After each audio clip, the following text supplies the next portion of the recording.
Hello guys, Mahavir Jangid here. और ये है हमारा ज्योग्राफी का लेक्चर नंबर 2। और इस लेक्चर में हम जो है ओरिजिन ऑफ द अर्थ यानी कि जो पृथ्वी है उसकी शुरुआत कैसे हुई, उसकी उत्पत्ति कैसे हुई, उसके बारे में जानने का प्रयास करेंगे। अर्थ का यानी पृथ्वी का जो शेप है, उसकी जो साइज है, उसकी जो लैटिट्यूड्स एंड लॉन्गिट्यूड्स जो है, अक्षांश देशांश रेखाएं जो है, उनके बारे में भी जानने का प्रयास करेंगे। तो ये सभी गवर्नमेंट एग्जाम्स के लिए बहुत इंपॉर्टेंट टॉपिक है गाइस।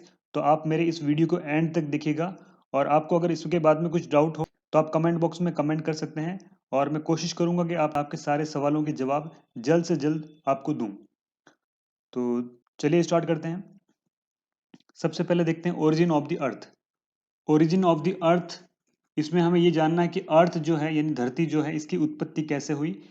तो जैसा कि मैंने आपको पिछले लेक्चर में बिग बैंग थ्योरी के बारे में बताया था, ये बिग बैंग थ्योरी क्या है। इसमें देखो, ये जो जितना भी यूनिवर्स जो है, ये सारे यूनिवर्स जितने भी हम कहें, जैसे चांद कह लीजिए, सूरज कह लीजिए, ये पृथ्वी, जो सैटर्न यानी शनि, बृहस्पति, जितने भी जो अलग अलग सेलेस्टियल बॉडीज है, जो हम जानते हैं, जो नहीं जानते, जितने भी जो बॉडीज है, सब मिला के इसको कहते हैं यूनिवर्स। और स्पेस किसको कहेंगे? स्पेस में अगर अर्थ जो है, अर्थ से बाकी सारे हम जो है यूनिवर्स को हम जो देख रहे होते हैं, तो ये एक्चुअली ये हम स्पेस को देख रहे होते हैं, ठीक है। क्योंकि अगर यूनिवर्स में से अगर अर्थ को निकाल दो कि तो जो पीछे बचेगा वो होगा स्पेस। तो यहाँ पे मैंने जैसे आपको बताया था कि बिग बैंग जो है, बिग बैंग से ही जो है पूरा यूनिवर्स और जो है स्पेस जो है पूरा इसी से क्रिएट होता है, इसी से बनता है। बिग बैंग क्या है कि आज से अराउंड 13.7 बिलियन ईयर्स अगो पूरा ब्रह्मांड छोटे से मटर के दाने समान एक पत्थर के टुकड़े में समाहित था। और इसमें बाद में ज़्यादा घनत्व होने के कारण से, यानी डेंसिटी ज़्यादा होने के कारण से, और ज़्यादा हीट होने के कारण से, और हाइड्रोजन जो लगातार इसमें हीलियम में कन्वर्ट हो रही थी, इससे एनर्जी रिलीज हो रही थी। तो इसके वजह से इसमें विस्फोट होता है। और ये विस्फोट होता है, और जैसे हम दिवाली के टाइम पे जैसे फटाके छोड़ते हैं, तो जो बड़ा सुतली बम होता है, तो वो फूटने के बाद में उसका कुछ भी हमें नहीं दिखता, वो सारा का सारा गायब हो जाता है पूरा कंटेंट। तो वैसे ही जो ये बिग बैंग जब हुआ, तो इसमें ये सारे जो है, यहाँ पे आप देखिए बहुत बड़ा बैंग ये विस्फोट हुआ था। और इसमें आप देखिए जो जो छोटे छोटे जो जो पार्टिकल जो जहाँ पर गए, और अपने साथ में जाते जाते जो हवा में या फिर जो भी कुछ उनको मिला उसको लपेटते गए, और ऐसे करते करते बड़े बड़े जो बॉडीज बन गए, ठीक है। तो ये बिग बैंग से ही पूरा जो है यूनिवर्स बना है। यहाँ पे आप देखिए, तो ये जो है, इसमें जितने भी है बिग यूनिवर्स, स्पेस, और नेबुलाज जो है, गैलेक्सीज जो है, सोलर सिस्टम जो है, फिर सन है, अर्थ है, ये जितने भी सारे सेलेस्टियल बॉडीज है यानी खगोलीय पिंड है, ये सारे के सारे बिग बैंग से बने हैं। और ये जो जो ये कंसेप्ट जो दिया था, किसने दिया था? ये जॉर्ज लेमेंट्री करके एक जो पर्सन था, उसने बोला था कि ये जो है बिग बैंग से ही पूरा यूनिवर्स बना है। तो इसी के अकॉर्डिंगली देखो आगे हम चलते हैं। देखो यहाँ पे सबसे पहले देखो हम बात करते हैं सबसे बड़ा, अगर हम बात करें सबसे बड़ा, यहाँ पे क्या है? यूनिवर्स है। इसको कॉस्मोस भी कहते हैं, यूनिवर्स यानी कि ब्रह्मांड।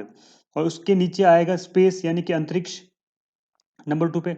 उससे छोटा आएगा नेबुला, यानी कि इसको कहते हैं निहारिका। उससे नीचे आएगा गैलेक्सीज, और उससे नीचे आएगा स्टार्स। उसके नीचे आएगा सोलर सिस्टम, और उसके बाद में सोलर सिस्टम में आता है अर्थ। यानी ये बड़े से छोटे छोटे छोटे होते हुए लास्ट में हम अर्थ पे आ गए।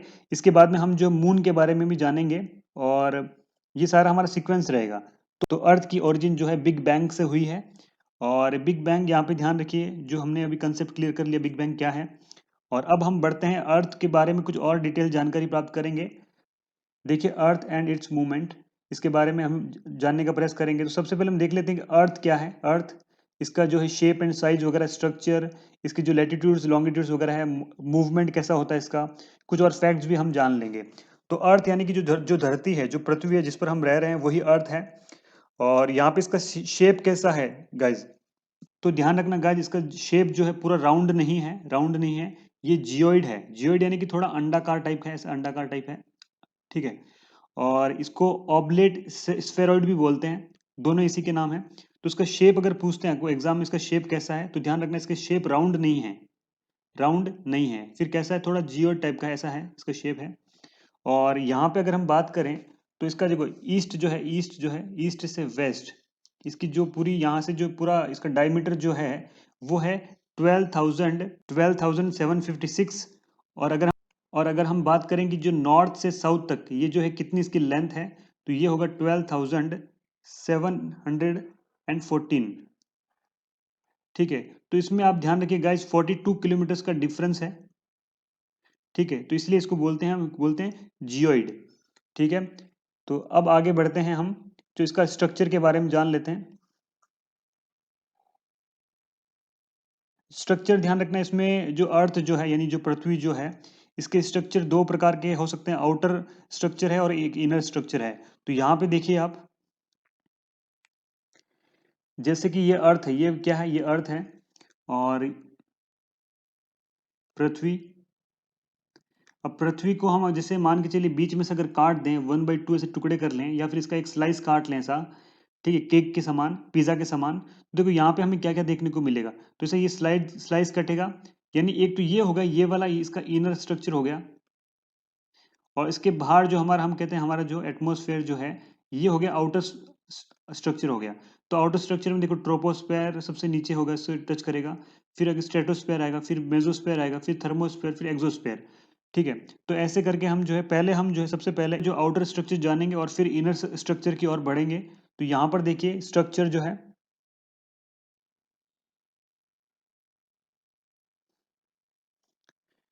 तो गाइस अब हम जान लेते हैं अर्थ के आउटर स्ट्रक्चर के बारे में। आउटर स्ट्रक्चर ध्यान रखिए कि अगर जैसे ये राउंड जो शेप है अर्थ अर्थ का, यहाँ पे अगर मैं इक्वेटर पकड़ लूँ और यहाँ पे मैं पोल्स पकड़ लूँ, यहाँ पे मैप में देखिए, जैसे कि ये इक्वेटर है यहाँ पे और यहाँ पे पोल्स है। तो स्ट्रक्चर की अगर मैं बात करूँ, तो यहाँ पे इनका जो आउटर एटमॉस्फेयर है, उसी को कहते हैं आउटर स्ट्रक्चर या आउटर लेयर्स। आउटर लेयर्स में सबसे पहले आएगा ट्रोपोस्फेयर आएगा, और ट्रोपोस्फेयर में जितने भी जो क्लाउड्स जो होते हैं, ये ट्रोपोस्फेयर में ही बनते हैं, ध्यान रखिए। और उसके बाद में ये जो है, इसकी जो हाइट जो है, ये अराउंड 12 to 15 किलोमीटर तक रहेगी इसकी हाइट। इसके इसके बाद में गाइस स्ट्रेटोस्फेयर स्टार्ट हो जाएगा, और स्ट्रेटोस्फेयर ध्यान रखिए, ये इसका इसका 50 किलोमीटर तक ये जो है इसकी हाइट रहती है। अब ट्रोपोस्फेयर एंड स्ट्रेटोस्फेयर, इसके बीच में जो है जो एक लेयर पाई जाती है, इसको बोलते हैं ओजोन लेयर, O3। तो ये जो सन की अल्ट्रावायलेट रेज जो आती है, उनको जो है डिफ्लेक्ट करने में, उनको जो है बिखेरने में इसकी काफ़ी महत्वपूर्ण जो है भूमिका होती है। और ये हमारे ह्यूमंस के लिए और इवन जो एनिमल्स जो रह रहे हैं अर्थ पर, उन सब के लिए बहुत इंपॉर्टेंट लेयर होती है गाइस। तो ये है ओजोन लेयर, और ये इसकी जो मोटाई जो है, आप देखिए यहाँ पे ये अराउंड ये 22 किलोमीटर के आसपास स्टार्ट होगी, और यहाँ पे 35 किलोमीटर से उससे 1-2 किलोमीटर ऊपर तक ये जाएगी, यानी इतनी इसकी चौड़ाई होगी ओजोन की।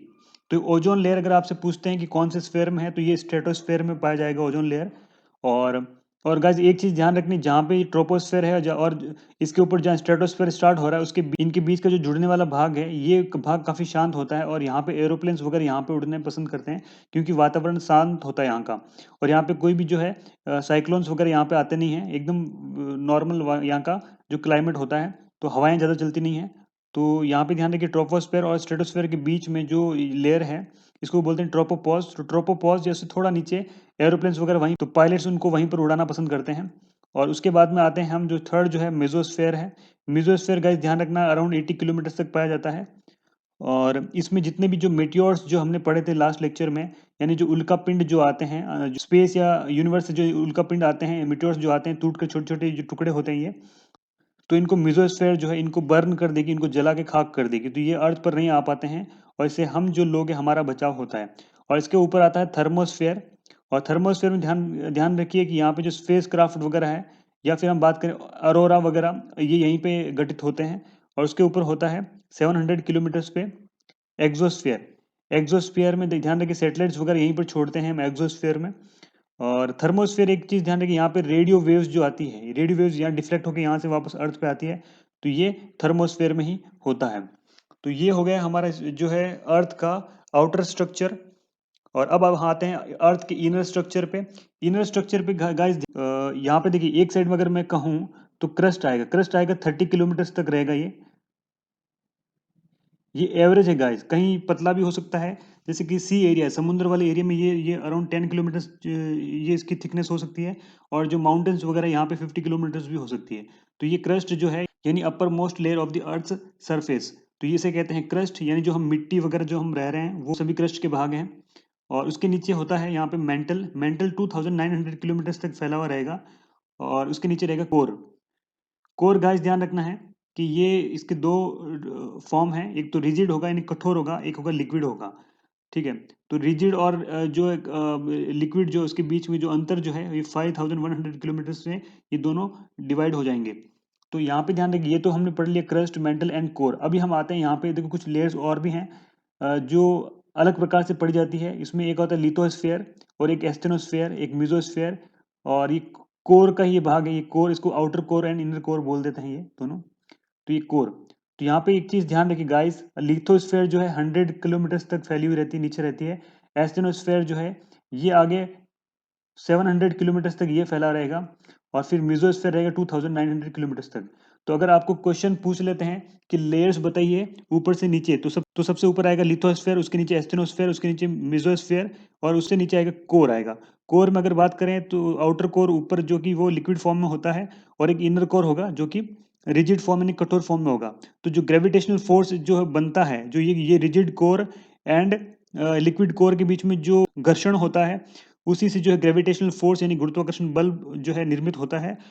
अब गाइस एक चीज ध्यान रखना आपको, अगर क्वेश्चन बन जाए कि जो मेंटल है, मेंटल में कौन कौन सी लेयर्स जो आती है, तो गाइस आपको ध्यान रखना है यहाँ पे लिथोस्फेयर, एस्टेनोस्फेयर एंड मिजोस्फेयर तीनों ही जो मेंटल में आते हैं। यहाँ पे देखिए, ये जो क्रस्ट है, क्रस्ट वाला ऊपर का 30 किलोमीटर का पार्ट है। उसके बाद में आप देखिए ये जो है, ये लिथोस्फेयर जो है ये 100 किलोमीटर, और एस्टेनोस्फेयर जो है ये 700 किलोमीटर तक है, और ये 2900 किलोमीटर तक है मिजोस्फेयर। तो ये अगर हम बात करें मेंटल की, मेंटल में ये जो है यहाँ से लेकर के ये तीनों ही इसमें मेंटल में आती है। ठीक है, मेंटल की जो है डेप्थ कितनी है, 2900 किलोमीटर तक। तो यहाँ पे ध्यान रखिए 30 किलोमीटर को छोड़ करके आगे जितना भी है सारा ये मेंटल है। सो आई होप कि आपको inner and outer structure of the earth जो है क्लियर हो गया होगा। अब हम आगे बढ़ते हैं, लैटिट्यूड्स एंड लॉन्गिट्यूड्स के बारे में हम जान लेंगे अभी। तो गाइज ये लैटिट्यूड एंड लॉन्गिट्यूड्स क्या है, ये जो है ये हॉरिजॉन्टल एंड वर्टिकल लाइंस जो होती है, जो कि अर्थ के सरफेस पर हम खींच देते हैं, ये इमेजिनरी लाइंस होती है। ध्यान रखिए इमेजिनरी लाइंस होती है, और इमेजिनरी सर्कल्स हम इसके अकॉर्डिंगली बना देते हैं। तो इसमें ध्यान रखना है कि ये जो हॉरिजॉन्टल आड़ी लाइनें जो है, इसको कहते हैं लैटिट्यूड्स कहेंगे। ठीक है, लैटिट्यूड्स कहेंगे।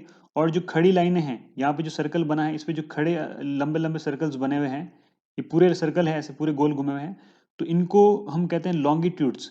यानी ये वर्टिकल्स जो लाइन है इनको कहते हैं लॉन्गिट्यूड्स। तो इनमें इतना ही डिफरेंस है लैटिट्यूड्स और लॉन्गिट्यूड्स में। यहाँ पे गाइज आपको ध्यान रखना है कि जो लैटिट्यूड्स जो यहाँ पे 0 डिग्री से स्टार्ट होगा, और यहाँ पे ऐसे करके आगे बढ़ेगा, और यहाँ पे 90 डिग्री होगा जो कि पोल होगा। यहाँ पे 0 डिग्री से स्टार्ट होगा, तो 0 डिग्री वाला जो लैटिट्यूड है उसको हम जो है इक्वेटर बोलते हैं। और 0 डिग्री वाला जो लैटिट्यूड है सबसे लॉन्गेस्ट जो है लैटिट्यूड होता है। यानी कि अगर मैं कहूँ इक्वेटर जो है सबसे लॉन्गेस्ट लेटीट्यूड है, तो ये इसका जो है ये स्टेटमेंट सही होगा। अब जो लॉन्गिट्यूड की बात करें, लॉन्गिट्यूड गाइस ध्यान रखिए, जो खड़ी लाइनें जो होती है, सब जो है अर्थ पे जितनी भी लाइंस खींची जाएंगी, ये सारे एक समान होगी, इनकी लंबाई जो एक समान होगी, इसमें कोई डिफरेंस नहीं होगा गाइस। ठीक है, इसकी जो मेन जो है जो 0 डिग्री जो लॉन्गिट्यूड जो है, वो होती है इंग्लैंड के ग्रीनविच लेबोरेटरी से निकलती है, यानी ग्रीनविच वेधशाला से निकलती है, और उसको हम प्राइम मेरिडियन कहते हैं। और लैटिट्यूड एंड लॉन्गिट्यूड का काम यह है कि इससे हम जो अर्थ पे किसी भी लोकेशन का अगर पता लगाना है, तो हम ये जो दोनों लाइनें क्रॉस कर रही है, वहाँ पे हम पता लगा सकते हैं कि ये फला फला जो है जो प्लेस जो यहाँ पर है, या फिर कोई जो है पर्सन जो यहाँ पे खड़ा है। ठीक है, हम सभी चीज़ों का जो अर्थ पे जितनी भी सारी चीज़ें हैं उनका पता लगाने के लिए लैटिट्यूड्स एंड लॉन्गिट्यूड्स का इस्तेमाल करते हैं। ठीक है, अब ध्यान रखना, जो लैटिट्यूड्स जो है, लैटिट्यूड्स कैसे खींची जाएगी, ईस्ट टू वेस्ट खींची जाएगी। यानी ये जो ईस्ट है यहाँ पे, ईस्ट टू वेस्ट, ये लैटिट्यूड जो ईस्ट टू वेस्ट ऐसे खींची जाएगी। और जो लॉन्गिट्यूड जो है, लॉन्गिट्यूड्स को इनको हम खींचेंगे नॉर्थ टू साउथ, यानी नॉर्थ है यहाँ पे, साउथ है, तो ये इसमें ये डिफरेंस होता है। और ध्यान रखना है कि लैटिट्यूड्स जो है इनकी सबसे लंबी जो होगी इक्वेटर होगी, लेकिन बाकी सारे लैटिट्यूड जो है इनकी लंबाई जैसे जैसे आगे बढ़ेंगे वैसे वैसे घटती जाएगी, और जो पोल्स पे इसकी जो है लंबाई हो जाएगी 0 फीट हो जाएगी। और लॉन्गिट्यूड जो है इनकी लंबाई सब जगह एक ही समान होगी, चाहे ये लॉन्गिट्यूड जो चाहे इंडिया से निकल रही हो, चाहे बांग्लादेश से निकल रही हो, चाहे चीन से हो, चाहे रशिया से हो, और चाहे इंग्लैंड से भी क्यों ना हो, ये सारी लॉन्गिट्यूड्स जो है इनकी सबकी लंबाई जो है एक समान होती है। ये चीज़ आपको ध्यान रखनी है। और अभी इनके अकॉर्डिंगली जो जो अर्थ है, हमारी जो धरती है, यहाँ पर डिफरेंट डिफरेंट कंट्रीज जो उनका टाइम एंड डेट जो है डिसाइड किया जाता है। तो ये भी हम आगे कवर कर लेंगे। तो आई होप आपको यहाँ तक समझ में आया होगा।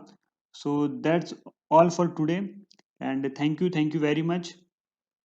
If you like my videos please like share and subscribe.